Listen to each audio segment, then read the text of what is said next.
ሰላም የተወደዳችሁ የዩቲዩብ ቤተሰቦች እንደምን አላችሁልኝ? ባላችሁበት ሁሉ ሰላምና ጤናችሁ ብዝዝት ይበልልኝ። እንግዲህ ከሁለት ሳምንት በኋላ ዛሬ ተመልሻለሁ። ስመለስ ደግሞ ለእናንተ የሚጠቅም አጠር ያለች መልእክት ለማስተላለፍ ነው የመጣሁት። አንድ መረጃ እያየሁ ነበረ። ደብሊውኤችኦ ያወጣው በ2024 የዓመቱ መጨረሻ የተወጣ ዘገባ ነው። ይሄ ደግሞ ስለ የደም ግፊት ዛሬ ግፊት ምን ማለት እንደሆነ ከመጀመሪያው እስከ መጨረሻውና ዘርዘር አድርጌ ባጭሩ ነግራችሁ ይሆናል ማለት ነው። 8 ቢሊዮን የሚሆኑ ከ15 እስከ 40 ዓመት እድሜ ክልል ውስጥ የሚገኙ ሰዎች በደም ግፊት ተጠቂ ሆነዋል ብሎ አየሁና እስቲ ይሄ ነገር እንዴት ነው? ምክንያቱ ምንድን ነው? እንዲሁም ደግሞ ለምን እንደዚህ የደም ግፊት ቁጥር ጨመረ እያልኩ ዳታ አናላይሲሶች እያየሁ ነበረ እና በዚህ ጉዳይ እስቲ እኔም የተሰማኝ አንዳንድ ነገር ልበል ብዬ ነው። የሚገርማችሁ ነገር ይህ ሁሉ ቁጥር ደግሞ አብዛኛው መካከለኛና ዝቅተኛ የኢኮኖሚ ኑሮ ውስጥ የሚገኙ ሰዎች ናቸው በዚህ በሽታ ተጠቂ ሆነው ያየሁትና ብዙ ጊዜ ደግሞ እንደ ወሬው ማለት በአንዳንድ ነገሮች የምንሰማቸው ሰዎች ጥሩ ኑሮ ሲኖሩ ብዙ ጊዜ የተመጣጠነ ምግብ እንዲሁም ደግሞ ጥሩ የህይወት ደረጃ ላይ ሲደርሱ የግፊት፣ ስኳር ምናምን የመሳሰሉ በሽታ እንደሚመጣ ነው የምናውቀው። ነገር ግን ያው እንዳየሁት በተለይ ወደ አፍሪካ እንዲሁም ደግሞ ዝቅተኛ ኑሮ የሚኖሩት ከአፍሪካም ደግሞ ዝቅተኛ ኑሮ የሚኖሩት ዜጎች ለዚህ በሽታ ተጋላጭ ሆነው የእድሜ ክልላቸው ደግሞ ከ15 እስከ 49 ባለው ቅድም የነገርኳችሁ 1.28 ቢሊዮን የሚሆኑ ሰዎች ለዚህ በሽታ ተጋላጭ ሆነዋል ሲል በጣም እየገረመኝ ነበረ። እድሜያቸው ህጻናት የሆኑ ሰዎች ለምን በዚህ ነገር ተጋላጭ ይሆናሉ ስል ያገኘኋቸው ምክንያቶች ልንገራችሁ። ብዙ ጊዜ ግፊት እንግዲህ የሚመጣባቸው ምክንያቶች ያው በመጀመሪያ ደም ግፊት ምን ማለት ነው? አንድ ሰው የደም ብዛት አለበት ወይም የደም ግፊት ያዘው ሲባል ምን ማለት ይመስላችኋል? ከሰውነት ውስጥ ያለ የደም ብዛት በሊትር መጨመር ነው ወይስ ሌላ ነገር ነው? እንግዲያውስ እኔ ልንገራችሁ። የደም ግፊት ማለት ልባችን ደም በምትረጭበት ጊዜና ደም በምትቀበልበት ጊዜ ወይም ደግሞ ኮንትራክት እና ሪላክስ በምታደርግበት ጊዜ የደም ስሮች ውስጥ ያለው ግፊት ያ ነው። እንግዲህ ፕሬሸሩ ከ140 በ90 በላይ ሲለካ ከመጣ ይህ ግፊት ይባላል። ብዙ ጊዜ ከዚህ እጃችን ከዚህ ነው ከዚህ ወይም ደግሞ ከዚህ ከማጠፊያ ቋንጃችን አካባቢ እግራችን ላይ ይለካል ማለት ነው። እና በዚህ ጊዜ 140 በ90 ብዙ ያው ደረጃ ያሉት ሲሆኑ እንግዲህ ደረጃ 1 ደረጃ 2 ደረጃ 3 ተብሎ ይከፋፈላል። ነገር ግን ከ140 በ90 በላይ ከሆነ ያ በሁለት ጊዜ ሙከራ ውስጥ ከ140 በ90 በላይ ከመጣ ያ ነው የደም ግፊት የሚባለው እንጂ ከሊትር ጋር ምንም አይነት የሚገናኝ ነገር የለውም ለማለት ነው። ስለዚህ አሁን ደግሞ የምነግራችሁ አጋላጭ ምክንያቶቹ እስኪ ይህን መረጃ ሰምተው አንዳንድ ሰዎች ራሳቸው የሚጠብቁ ሰዎች ሊኖሩ ስለሚችሉ ማለቴ አብዛኛው እንግዲህ ግፊት፣ ስኳር የመሳሰሉ ይሄ የልብ በሽታ ምናምን የመሳሰሉ ተላላፊ አይደሉም በሽታዎቹ እንደምናውቃቸው በንክኪም ወይም ደግሞ አንዳንዴ ከዘረመል ወይም ደግሞ በቤተሰብ ሊተላለፍ ይችላል እንጂ በንክኪ፣ በትንፈሳ እንዲሁም ደግሞ በጋራ አብሮ በመብላት በመጠጣት የሚተላለፉ በሽታዎች አይደለም። ነገር ግን ከነዚህ ከተላላፊ በሽታዎች ይልቅ በይበልጥ ወጣቱን እያጠቁት ሆነው የተገኙት በሽታዎች እነዚህ በመሆናቸው ምክንያት ዛሬ ይህ ቪዲዮ እንድሰራ ተገድጃለሁ ማለት ነው። እና አብራችሁን ቆዩ ቤተሰቦች። ደግሞ ቻናሉን ሰብስክራይብ አድርጉ፣ እንዲሁም ሀሳብ አስተያየታችሁ ኮሜንት ስር ጻፉልኝ። እና አጋላጭ ምክንያቶቹ የመጀመሪያው ከፍተኛ የሆነ የክብደት መጨመር የሚያሳይ ሰው በጣም አንዳንድ ሰዎች አሁን በህፃነታቸው ዝም ብሎ ያገኙት ማለት ይሄ በተለይ የታሸጉ ምግቦች ምናምን እንዲሁም በጓዳና ላይ የምናገኛቸው አንዳንድ ቀለል ያሉ ምግቦች ለዚህ ላልተመጣጠነ ከፍተኛ የሆነ ክብደት መጨመር መንስኤ ይሆኑና ልጆቹም ለግፊት ተጋላጭ ይሆናሉ ማለት ነው። ሁለተኛ ደግሞ ያልተመጠነ ጨው ማለት ብዙ ጨው ብንበላ ከሆነ ለዚህ አንዱ አጋላጭ ምክንያት ነው።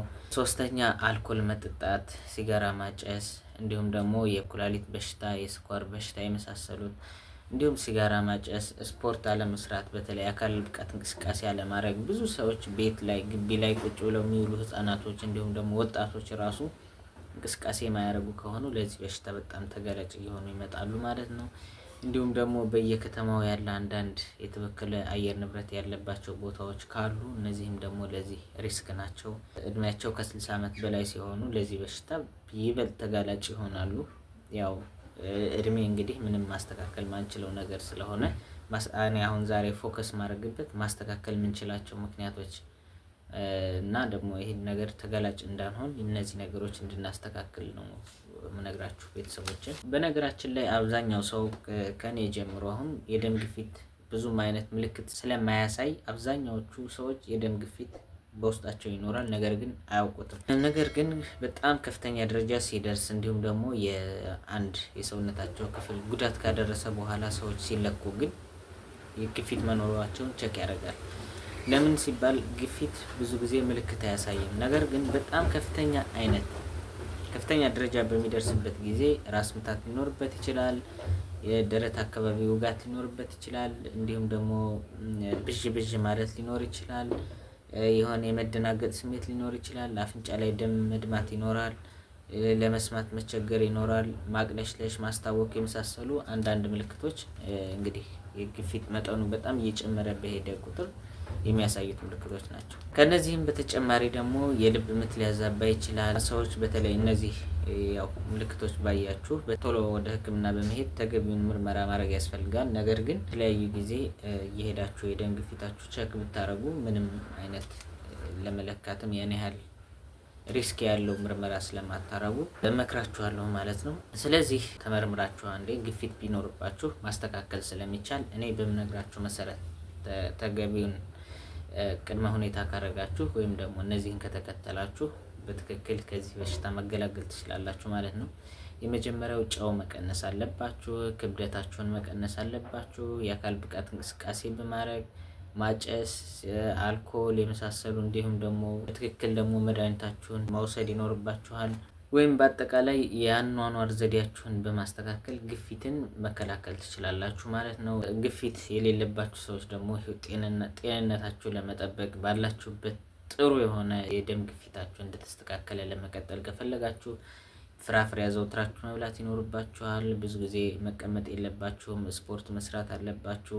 ተከታታይ ደግሞ ደም ግፊታችሁ መለካት አለባችሁ። ክብደት ደግሞ በጣም ከፍተኛ ከሆነ መቀነስ ይኖርባችኋል። በነገርኳችሁ መሰረት ያው እናንተ መከላከል ትችላላችሁ። የተያዙ ሰዎችም ደግሞ ቅድም በነገርኳችሁ መሰረት እነዛን ስቴፖች በመከተል ማስተካከል ይችላሉ። ሌላው ደግሞ ግፊት ያለበት ሰው ማድረግ የሌለባቸው ነገሮች አሉ። የመጀመሪያው ጨው አብዝቶ አለመመገብ ነው። ሁለተኛ ማጨስ ማቆም አለበት። ሶስተኛ አልኮል መጠጣት። አራተኛ መድኃኒት መርሳት። አምስተኛ ጭንቀት። ስድስተኛ የተበከለ አየር ንብረት ያለበት አካባቢ ማዘውተር። እነዚህ ማድረግ የሌለባቸው ነገሮች ነው። አንድ ግፊት ያለበት ሰው ግፊት እስከ መጨረሻው ቢሄድ ምን ሊያስከትል ይችላል፣ ምን ሊመጣበት ይችላል ሚል ነገር ሊያስነሳ ስለሚችል አንዳንዴ በሰዎች ባልተለመደ ሁኔታ እንደዚሁ ኖርማል እያወሩ ኖረው ኖርማሊ ከስብሰባ መሀል ሊሆን ይችላል ብዙ ሰዓት ባልተለመደ ሁኔታ ድንገት ህይወታቸው ሲያልፍ እናያቸዋለን። ለዚህ ምክንያቱ ሳይመረመር የቆየ ድንገተኛ የሀርት አታክ ይባላል። ይህም ግፊት ያለባቸው ሰዎች ልብ ተገቢውን ወይም ደግሞ በቂ የሆነ ደም ወይም ደግሞ ኦክሲጅን ባለማግኘቷ ሰደን የሆነ የሀርት አታክ ያጋጥማቸውና ሰዎች በድንገት ህይወታቸው ያልፋል። ልብ ድካም ያጋጥማል። እንዲሁም ደግሞ የልብ ምትም ያዛባል። ስትሮክ የተባለው እንደምታውቁት ይሄ ጭንቅላት ላይ ደም እንዲፈስ የሚያደርገው አደገኛውና አሁን ደግሞ በከፍተኛ ቁጥር እየተስፋፋ ያለው በሽታም ሊያስከትል ይችላል። የኩላሊት ፌለርም ሊያመጣ ይችላል እና ይህን በቀላሉ መከላከል የምንችለው ተላላፊ ያልሆነ ነገር ግን በከፍተኛ ሁኔታ በወጣቶችም በአዛውንቶች እየታየ ያለው ይህ ደም ግፊት የተባለ መጥፎ በሽታ መከላከል እንደሚቻልና ከሱም እንዴት መውጣት እንደምንችል ዛሬ አሪፍ አድርጌ የገለጽኩት ይመስለኛል። ያው ዛሬ እንደምታውቁት በጤና ባለሙያዎች ሁኔታ ኢትዮጵያ ውስጥ የተፈጠረው ነገር ሁላችሁ የምታውቁት ይሆናልና ለዛ ነው በተከታታይ ቪዲዮ እየለቀቅኩ ያልሆነው። ስለዚህ እንዲሁ ስመጣ ግን አንዳንድ እናንተ ይጠቅማል ብዬ ያስተምራል ብዬ ማስበውን የተወደዳችሁ የኢትዮጵያውያንና የኢትዮጵያ ልጆች ለእናንተ ላድርስ መጥቻለሁ ማለት ነው። ቻናሉን ሰብስክራይብ አድርጉ። እንዲሁም ሀሳብ አስተያየታችሁ ኮሜንት ስራ አስቀምጡልኝ። እወዳችኋለሁ።